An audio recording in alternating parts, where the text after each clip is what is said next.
Peace, assalamu alaikum, hotel, grand rising, praise God, what's up, what's happening, or whatever it is that you ascribe to. Today I'm going to share a story about Straw, the drug kingpin. Now, I got a lot of stories about where I'm from and like some legendary dudes where I'm from when it comes to the streets and when it comes to the drug game. But some of the stories I'm going to share, I ain't going to use no real names. I'm just going to, create some characters, but I'm going to share the real story. I'm from a small town in Mississippi, but you had some real live go-getters come through where I'm from. I'm talking about a lot of them, including myself and my brothers. And I'm not sharing these stories to glorify. I'm sharing these stories because, it's my life experience. And I'm sharing these stories because it's my life experience. I've been around. I done a lot. I done seen a lot. That's why my channel name ain't Done It All for sure. And if I haven't done it, I want to do it, it will get done. But I realize I can write some movies, I'm telling you. I realize I can write some movies. I mean, I know everybody got a story to tell, but I think God blessed me to survive a lot of things I survived so I can tell these stories.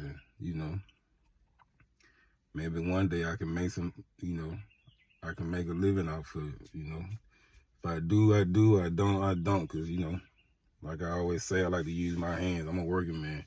So I'm going to make some money regardless, some kind of way. But anyway, go back to Straw. Straw dead now. Straw died a few years ago. And I got a chance to see him like a week before he died. I was living in Shreveport, Louisiana at the time. And he had just came home from doing a life sentence.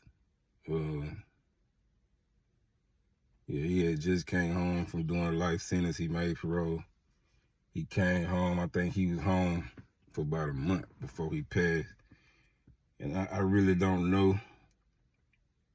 I can't remember if he had cancer. I really can't remember what caused him, what was the cause of his death. So Straw was a cool dude, man. He was real short. He was real skinny. He was a little old dude, but he had the heart of a lion. You hear me? And Straw went to prison back in the late 70s, early 80s. When I was a little boy, he went to prison for stabbing somebody and, unaliving him. I think he did like 10 years. I really can't remember. But in the crazy story about Straw was a crackhead when he got out of prison. Straw, he smoked crack. But, you could tell he was a player because he stayed clean. And you got a lot of people that was on drugs, that was crackheads. When I was growing up, they kept themselves up. I had some uncles and aunties that was on drugs, but it was a party thing for them. That was their recreation. That was their recreational drug back then. You know what I mean? And for people who grew up around my era, they can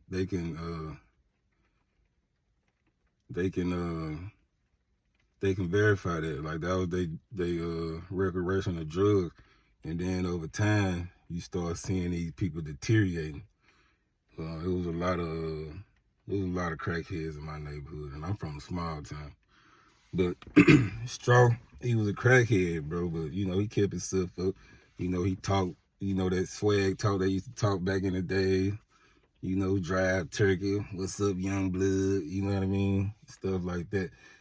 And when I started selling crack at an early age, maybe 14, 15, because, you know, it was in my neighborhood. My next door neighbor, I got a story about him. He's a drug kingpin. And that was my first time being introduced to crack by watching my next door neighbor. And I stole some crack from her one time, but that's another story I'm gonna share. But Straw, I remember one time he came knocking on the door, boom, boom, boom. I wasn't going, I think I had got suspended from school or something. And I had a few rocks. He came knocking on the door. And my mama came and got me like, Straw outside. Now, you know your daddy was at home. It'll be a problem. I don't want these people knocking on my door. So you just need to, whatever you're doing, you just need to go on and go outside. So I came outside. I'm like, what's up, bro? You know you don't supposed to be coming to my house, man. You know my mama in the mirror, man. He like, man, young blood, man, I need that fix, bro. It's early in the morning, I need that fix. His eyes big, like he had already been hitting the pipe or whatever. So I served him. He wanted a dub. So I served him a dub. He give me the money. So I went back in the house and put on some clothes and went outside. And also Straw was, you know, he was the kind of dude, like, even though he was running the streets and smoking crack and whatnot, you know, when we seen each other, you know, he was always trying to put me up on game. You know what I mean? Telling me, you know, be careful, don't do this and don't do that. He was a cool, old school dude. You know, but back then, growing up, you learn over time, the streets and the culture taught you, like, you don't respect no crackhead. You know, he a junkie, you know what I mean? You had a lot of people trying to treat him bad, but now, you know, Straw gonna stand up for himself, but, you know, being on them drugs, man, you just, like, a lot of dudes were just trying to, you know, treat them crackheads any kind of way. That's just the way it was back then. But anyway, he used to try to, you know, put me up on game, telling me to listen to my mom and listen to my daddy, you know what I mean? Telling me how much he respect my daddy, you know what I mean? Things like that. So fast forward, when I turned 16, and me and my charge partner, we caught that robbery charge. We in the county jail, and Straw ended up coming to the county jail. And me and Straw, we were cellmates, and we were cellmates for probably about 4 or 5 months, man. You know what I mean? We would just sit up and talk, and he would just tell me stories.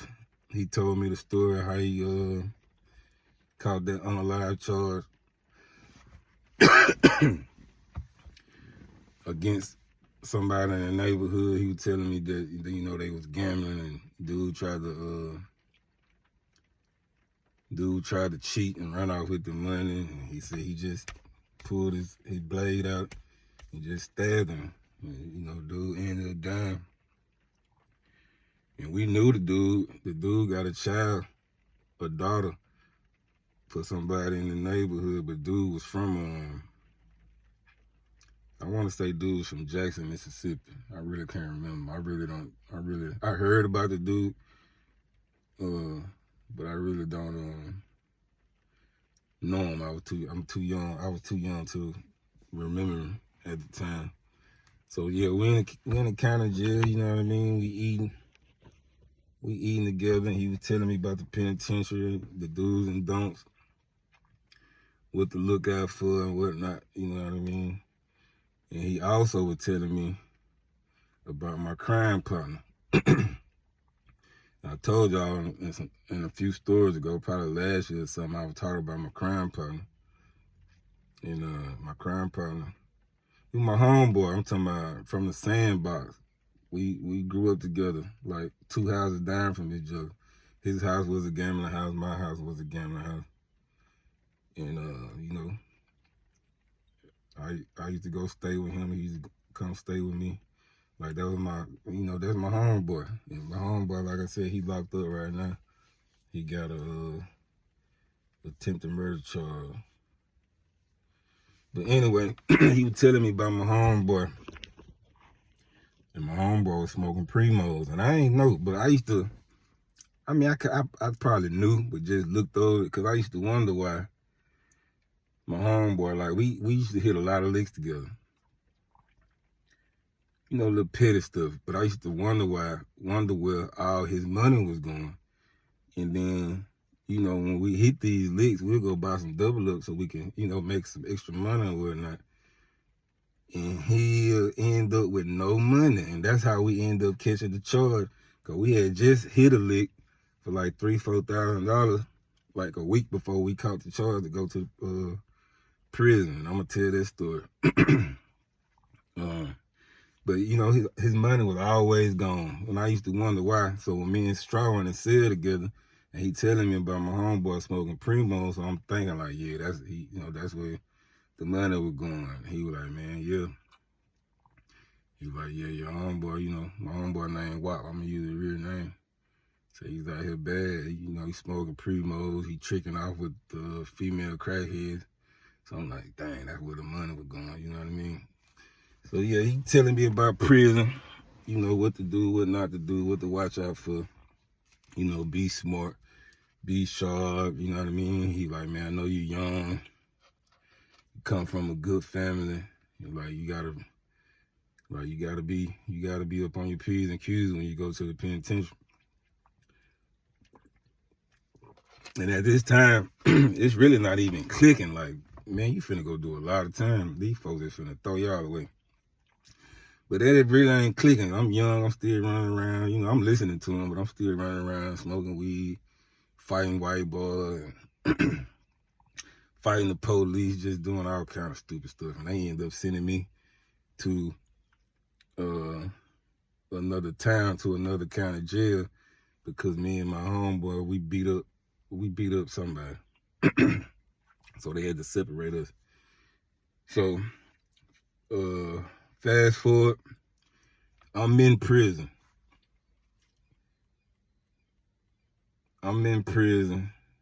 Straw went back to prison. I think Straw did like 5 more years, and then he ended up coming home. Like I said, I had a 20-year sentence, so I ended up doing like 12 years. So he ended up going home probably about 5 or 6 years before I even came home. And then when I came home, he went back to prison. So this is the story. This is part of the major part of the story that I'm trying to share. So while I'm in prison, I'm hearing about Straw. Straw got the town on lock. Straw is the man now. Straw is the kingpin. Straw got the cocaine. Straw got the weed. Straw got cars. I mean, he doing his thing. He living his life. So let me go to a commercial break, if I may. Now, for those who've been in the streets, you already know. Back then, I don't know what's going on now. I'm not involved in none of that. Like, street niggas don't even got my phone number, you understand? But crackheads, like, once they get their life together, if they can get their life together, get off the drugs and still be in the streets, they are the #1 hustlers. Can't nobody out hustle a crackhead. Just think about what I'm saying now. You got a crackhead. 9 times out of 10 don't got no job, don't got no way of, no money coming in legally. So they in the streets hustling. How you think they coming up with this money? They either stealing, robbing, or they pulling some kind of scam. They hustling. They got to get this fixed every day, all day. So they got to figure out ways to get this money. Crackheads, if they get their life together, they can be good businessmen. They know all the tricks in the trade. And especially if they get off the drugs, get out the streets and get their life together and get into, just say they get into real estate or some form of business in some shape, form, or fashion, them gonna be your #1 hustlers, I promise you. But that's the story of Strauss. Strauss, he had the town sold up. Strauss the Green, he was a kingpin. He had everything, and he reigned. He was doing his thing, I know, for about 4 or 5 years. So what happened, he ended up getting set up by a narc. They say the narc was a white girl, but she was smoking crack too. And Strauss ended up selling her some drugs by way of somebody else. Really, that's illegal. Like, you really can't indict and convict nobody for selling drugs if they didn't give it to you, if they didn't put it in your hand. Somebody else put it in the girl's hand. They locked that somebody else up, and they told on Strauss. So that's how Strauss, I mean, you know, they knew who Strauss was. They knew he was a drug dealer. But the main mistake, I believe, like me just coming from the streets and being in the streets, the main mistake Strauss made, by you having the work, you had no business even dealing with something that small, if you could pick up what I'm putting down. Like, you should have been way, way in the back. You shouldn't even be around the town. You know what I mean? You should just be dropping your stuff off and let somebody else sell it. But you close to it, so you getting pulled into it. You know what I mean? And I don't even think it was like some, it was like, you know, a couple powder bags of cocaine, but they let it build up. So he had like I think they said were like 3 or 4 cell charges. But anyway, so Strauss, how he ended up with the life sentence. He got the drug charge for one. They lock him up. He having the money, so he bond out. And the mistake he made, he seen the girl, he seen the narcotic agent at a store. I can't remember what store they said it was at, but he threatened the narcotic. He threatened whoever the lady was. He threatened her, told her he was gonna unalive her if she testified. Immediately, they locked him up. Fast forward, he went to court, and they threw him away. They gave Strauss a life sentence. Again, at the time, I'm in prison. I think there was like, he got locked up in like maybe 2003, 2004, somewhere around there. And he ended up doing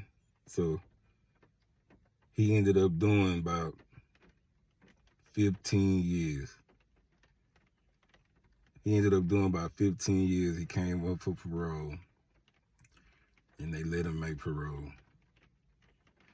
And like I said, when he made parole, he came home. I was living in Shreveport, Louisiana at the time. I was a contractor. I told y'all I got a home improvement company. And I used to come home, you know, to visit my family, visit my son, visit my daughter.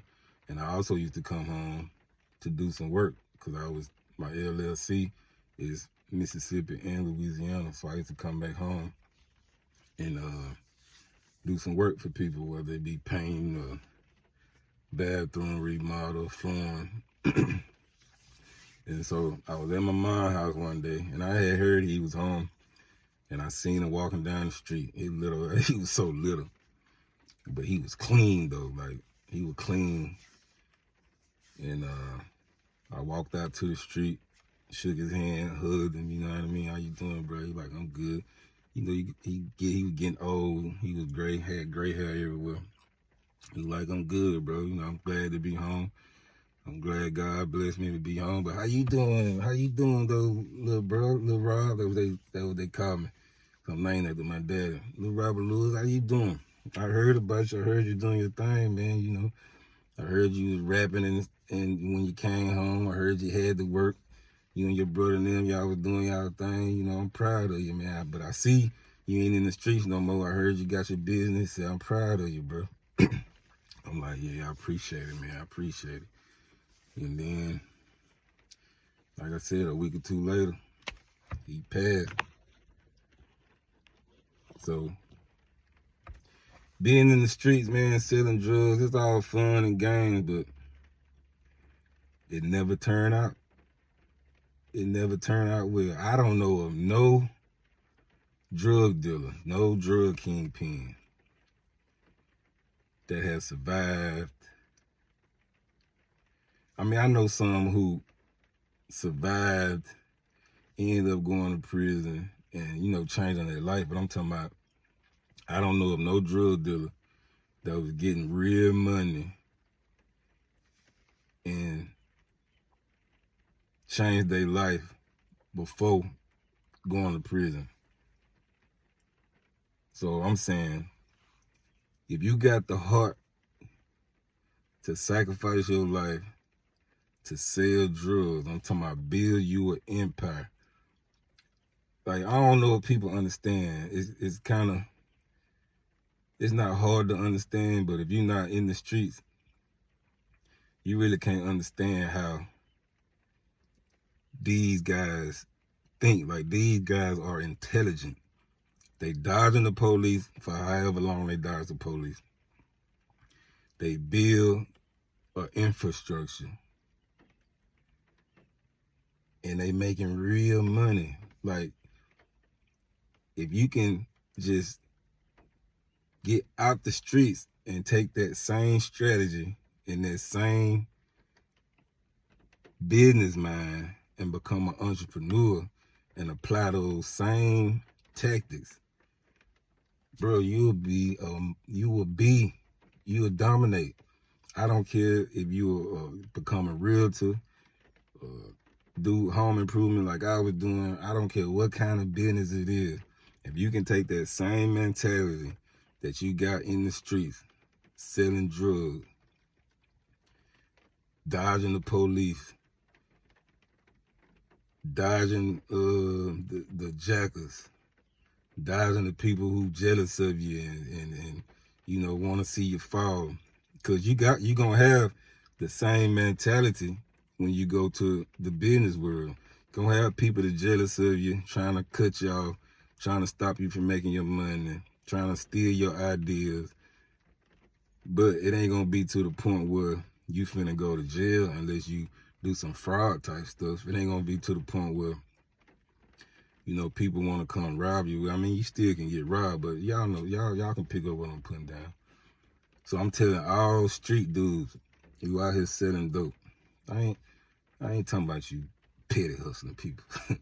I'm talking about dudes who building infrastructures in the street, organizing what you doing and making real money. Bro, get out the streets. Find your niche in the business world, in the entrepreneurship world, and make you some legal money, bro. So yeah, that's a story about Straw, man. Rest in peace, Straw. He a legend, where I'm from. Like I said, I got a lot of stories I'm gonna share about some guys where I'm from. Some still living, some passed away, some in prison. But I'm not gonna use their name. But Straw, I used his real name. That's what we called him, Straw. So yeah, rest in peace, Straw. Until the next story, y'all be smooth out here.